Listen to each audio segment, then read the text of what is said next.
Well, hi everyone, and welcome to Come to the Dyslexic Table. This afternoon, we're talking about resilience, and we're happy to have Sharon Roberts with us, who wrote this article about resilience.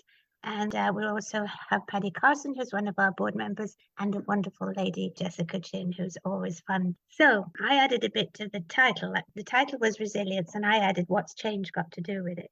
What I'd like to do is just read a little bit of the article, and then we can talk about it as we go along.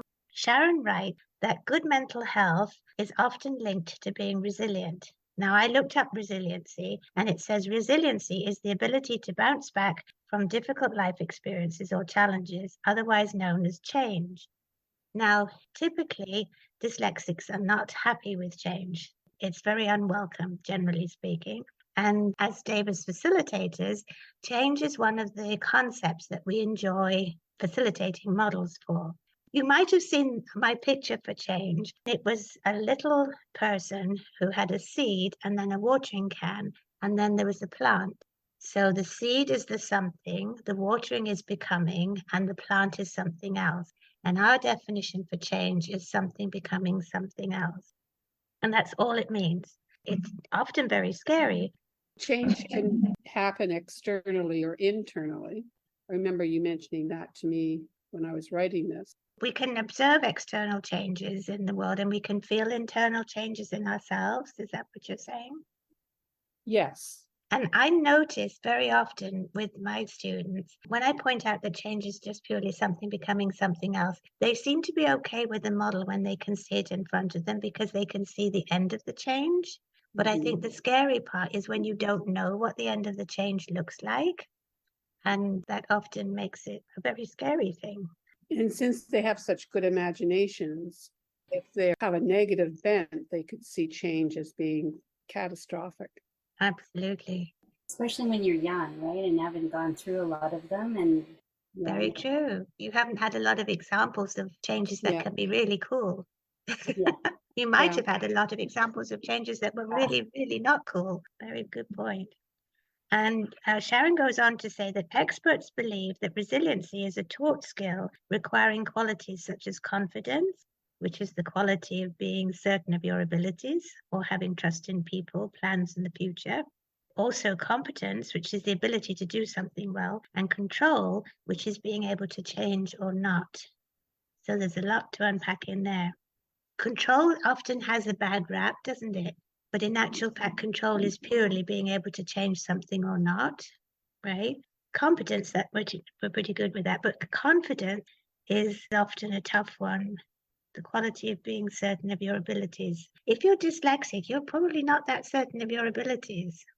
No, I'm thinking back with my own family because the confidence wasn't there and a change was made in the classroom. It just threw them right off, especially if they had already somehow mentally prepared for one thing and then there's been a change. And then you get into this funnel of stuff.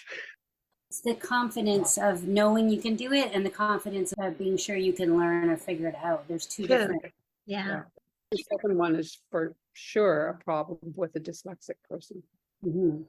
Even a little thing like a change in wording, and this has just happened to me because I had to send off something and they had worded it one way, and then the next time, same process I was expecting, they changed the wording.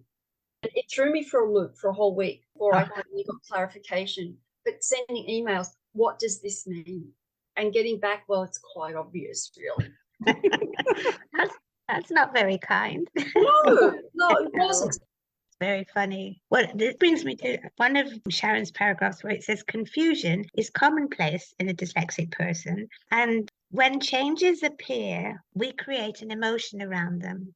When I was listening to Ron talking about the meaning of emotion, he said that emotion is a self-created reaction to changes. And if you left your house and the furniture was one way and you came back to your house and the furniture is different, you can either go, woohoo, that looks great, or you can go, why did they do that? But you can create the emotion around that. Yeah. So it can be happy, it can be sad. Sometimes we have a greater threshold for confusion when we're feeling good, and sometimes when we're tired, we have a lower confusion threshold. I was just thinking of the furniture rearrangement. if I had come home and things were changed, my main concern would be, where is the stuff that I need? Where did you put it? Right? Because I Yeah. have to have it. That would be my emotion. And you also say that this is why parents often see emotional outbursts associated with change in their dyslexic child. Being able to roll with the punches is a great life skill, and having the meaning behind those concepts really helps them to face those changes. I think people on the autism spectrum have even more difficulty with this, would you say? Unless they're like PDA or ADHD as well. And then novelty is quite important. So change is a little more fun. Oh, that's interesting. Mm-hmm. Although if we have control over it, it's way better. If someone else is doing it to us, not so great. Right. Oh, I never thought of that. So if you're on the ADD, ADHD spectrum, you like variety, you like the novelty. And do you think you can cope with more changes? I think so, because I never considered as autistic, because I kind of love change, but then I get how I don't want someone to help me with my housework or anything because they mess up my systems. Like, I do have it, it's there, but it's covered up by a love of novelty and knowing from experience that usually change or exciting things are better after. Better after what? After the hard part, after the change is over, Okay. it's for the best. but I always liked new things. Yes. Very, very interesting. No, I was just listening actually, and I just was reflecting back to before I did my Davis program and how back then I didn't know it at the time, but what I lacked was control. What I feared was lack of control. And now knowing Davis and embracing it, but it definitely took more than just doing my corrections program. It was a commitment to learning and embracing and learning and growing and realize the fact that our thoughts are mental activity and that's all they are. And when we picture that, like as a dyslexic, for me, I just see like we're like robots. Oh, there's an idea and we're just chasing it. Oh, there's an idea and we're just chasing it. And then we have emotions that reflect back off of that. And now listening to you guys, I think like I was so lost in the world for so long, feeling very frustrated and never understood why I melted down, why I hit so many walls. And thank God I was an overachiever.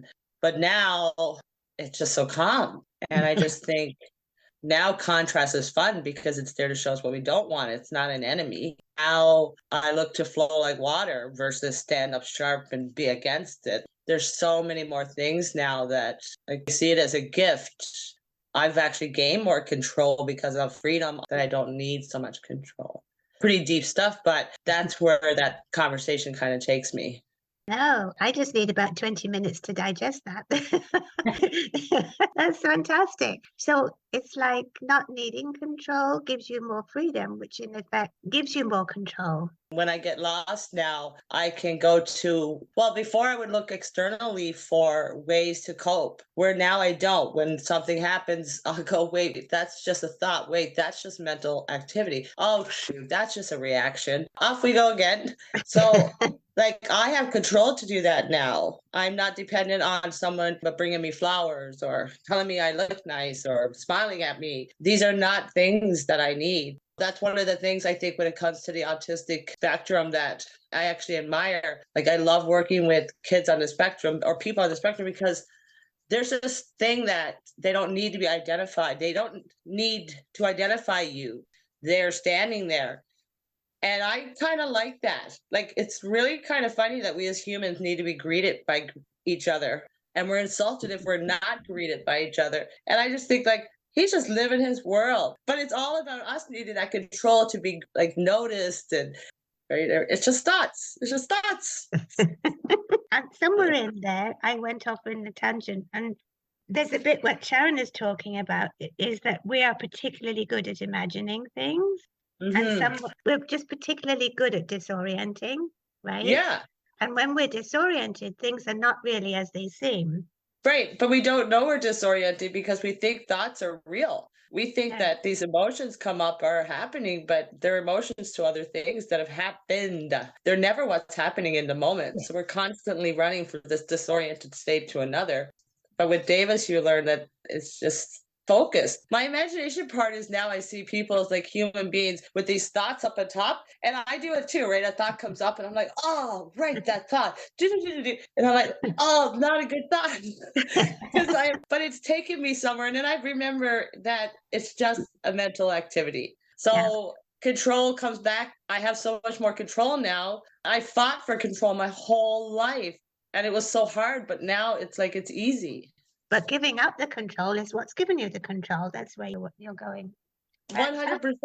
I don't know where to go after that. I'm sorry. I was just thinking that we should use Davis for like addictions and anorexia, eating disorders and addictions and things. Oh, Program way better than what they have in place. Well, the beautiful part is Nadine's talking about these concepts for life, and change is a big, big part of that. And then there's consequence. And I know that the ultimate goal is to end up with the meaning of responsibility. And again, Ron's definition is having the ability and the willingness and the opportunity to change or not.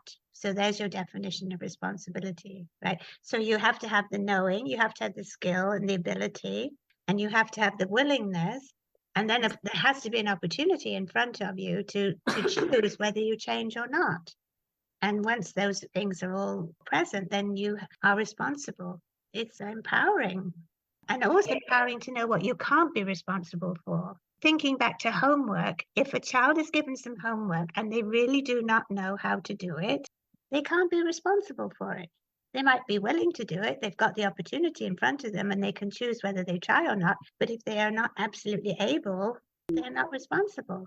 And I wish when my children were young that I understood what change was, so that when they were having a breakdown and then they knew what change was, and I could say, it's just a change. That's all it is. I'm thinking that would have eliminated half of the meltdowns from school or whatever was going on. Oh, with you 100%. I constantly watch my daughter with her 3 under 4. She's just changed. Enjoy the day. It's just I'm sure some changes are a little easier to enjoy than others. Yeah. These concepts, Sharon, you write that the concepts of change, consequence, before, after, cause and effect, they're often meaningless to a picture thinker. And we should explain that a typical person gathers those meanings as they grow up, but a person with dyslexia, I use that in the very broadest sense of the word to encompass dysgraphia, dyscalculia, dyspraxia, the whole deal. When a child with that way of thinking grows up, they don't automatically absorb those meanings. And so that's why we have to have them model the meaning so that they can look at the model and they can think with the meaning of the model as they're looking at it, as they're observing it. And the beautiful thing I find about that is it's so non-confrontational, right? Because if you're talking to the model, like, oh, well, he's doing that, but what if he did that? And how could he do this? And you can move the model around, it's 3D, and it is a brilliant, non-confrontational, non-personal way of dealing with behaviors. You can say, well, if this person did that, that would happen. And if this person did that, this could happen. And I've often found that that is a very non-confrontational, acceptable way of dealing with behaviors. And you also say that the ingredients for resiliency, you can view change as a challenge or an opportunity, which I think is what Nadine was saying. Relying on past successes, seeing their choices clearly, that happens when you see the models too. Having patience, that's a good one. to see that the change plays out, having confidence, knowing that you can be part of it, and competence, knowing that you have the ability to do that. Sharon, you say this helps one to adapt to change and become resilient. And I think that we touched on this just a little while ago, knowing that there are some changes that you can be part of and some changes that you're not part of. And that's the serenity verse, isn't it? And we need to know the difference. When I'm working with the kids, I very often get them to make 2 models. If they choose to make a model for change and put themselves in it the first time, fine. But very often they make the caterpillar and the cocoon and the butterfly. And obviously that's got nothing to do with them. So if they've made that one, then sometimes I suggest that they make one where they've had something to do with the change, like the little guy watering the seed. And then they can see right in front of them the one you have nothing to do with and the one that you can make difference. Back to the mental health, if we can't adapt to change, I mean, some change is easier than others. I think we all agree with that. That's where we can become depressed or very anxious. And if they don't have those qualities to accept change, it can lead to bigger things. I never really connected resilience with change, to be honest, until you wrote this article. Did anybody else? I see that connection too. And I feel learning the concepts and understanding change through Davis is so powerful, but a lot of times the parents or the caregivers don't have the skill. So if change is still affecting the parents negatively, but the child has got tools to help with change, but these examples of that other happening, there's that clash with the mental health. It's tough. Because so many families don't understand that it's our thinking abilities that cause the impact with change, which causes dysfunction in our families. They'll go around for years thinking it's a substance, or it's an issue, or it's employment, or it's whatever. But yet it's as simple as we think differently and we don't understand the reactions we have to that. Well, Jessica was just saying that using that for addictions would be incredible. It's very true. Like, especially if the kid knows and the family doesn't, then the kid ends up being parentified, right? It would be so cool if we could just get a family that's very dysfunctional and provide the Davis tools with consequence and change time, and everybody do it. It would be interesting to see how the dynamic would change. My son took the program first. I think I would have been a better mom to him following the program if I had already done a program. My kid is avoidant, like we both are, but he doesn't want to do it. So I'm doing it and then doing it to him after. So yeah. I love the way that you're doing it by example. Well, that's what I figured out. That's what I do with my daughters. Like, my daughter can't come and do a program right now. She's got 3 under 4, right? Who's got time to sit down and do Davis? So all I can do is lead by example and try to explain and be patient. You have 2 case studies right here. Yeah. We need resilience at school when we're children. We need resilience at work.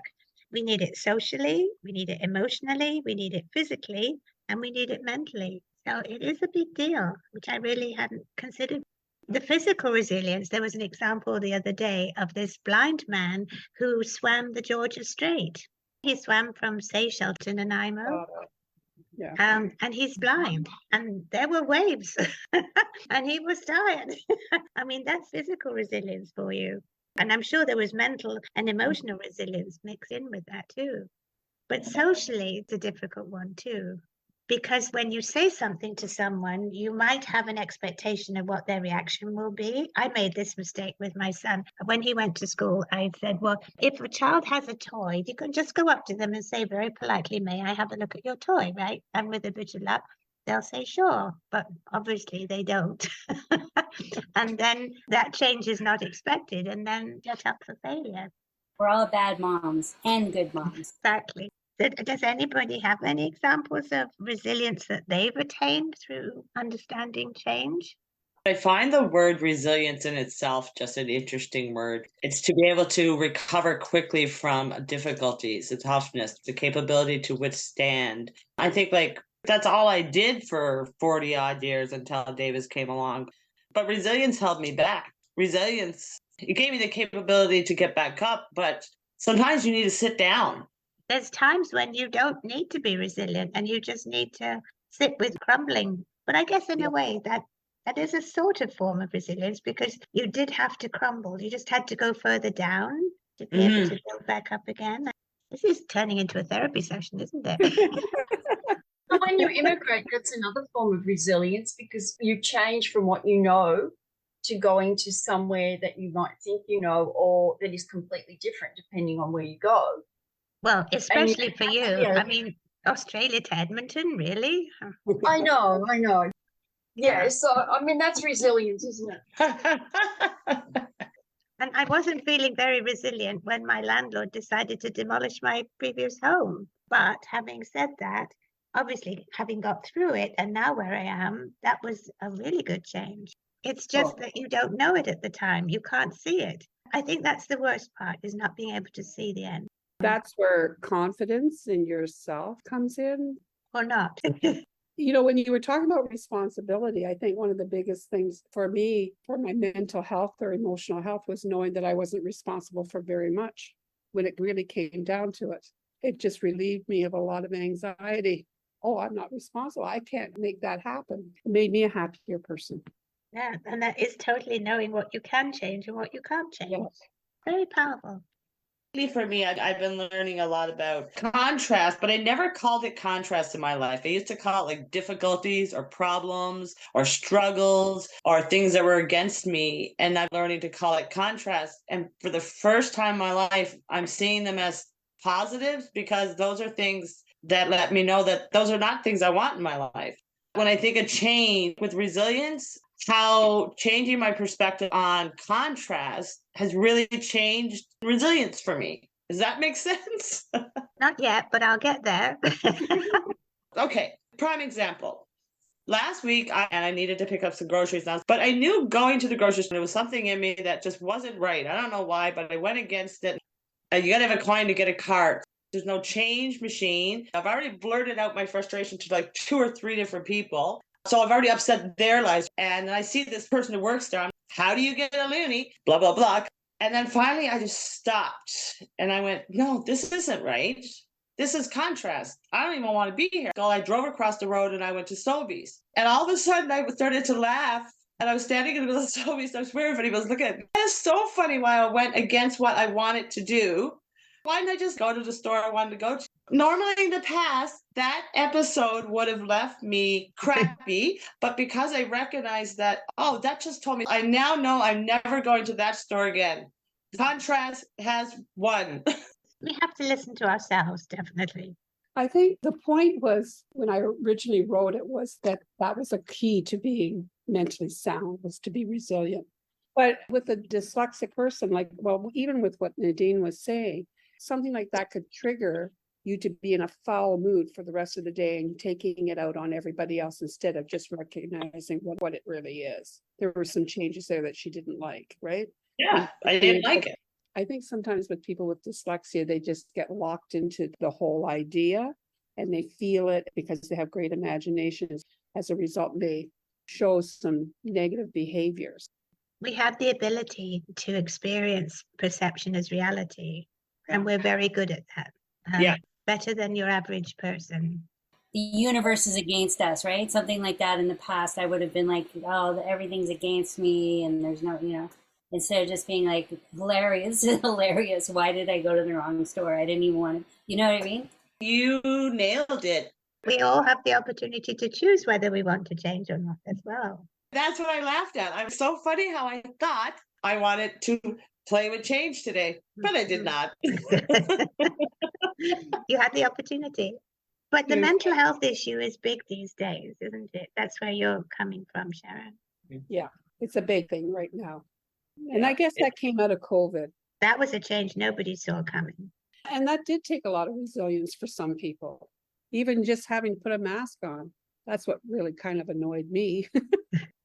A deep question. Do you think that the resilience that came out of COVID is obvious? Is there a positive to us being resilient to all that was thrown at us during COVID? Do we see a benefit? I went to the doctor on Friday and I didn't have to wear a mask. I really appreciated that. Now washrooms are open, so I appreciate those little things. It's true. Do appreciate not having to stand in line and with our masks outside the supermarket, and only so many people can go in. And I think we can see that we can all survive a huge change together. And even though it was far from perfect, but I think on the whole planet pulled together to some degree. Particularly at the beginning, I think. Because I don't think anybody thought it was going to last for very long. I enjoyed seeing whole families take the dog for a walk and whole families go for bike rides. I thought that was a very cool example of being resilient and a benefit. I like a lot of what came out of it socially. Yeah. Working from home. Yeah, it cracked open the conversation about inequality, about justice and the peace. Well, there we are. I didn't expect to go everywhere we went. But we're dyslexic and it's about change. So. Well, exactly. And there's 5 of us. If I tried to sum this up, our mental health benefits from our ability to be resilient which basically means that we bounce back from all sorts of things, from experiences and challenges, which are often known as change. But the ability to understand what change means and the ability to know that there are some things we can change and some things we can't change helps us to be confident in our abilities. And when we have confidence and we know we can control, then we have more of an ability to be resilient and our mental health improves. But this makes me think on my feet because we went in so many different places. Thank you to Sharon and to Jessica and Paddy and Nadine. Thank you so much for joining us. And we will see what the next podcast comes up with in September. And thank you all for listening. Enjoy all your various changes. Thank you. Bye.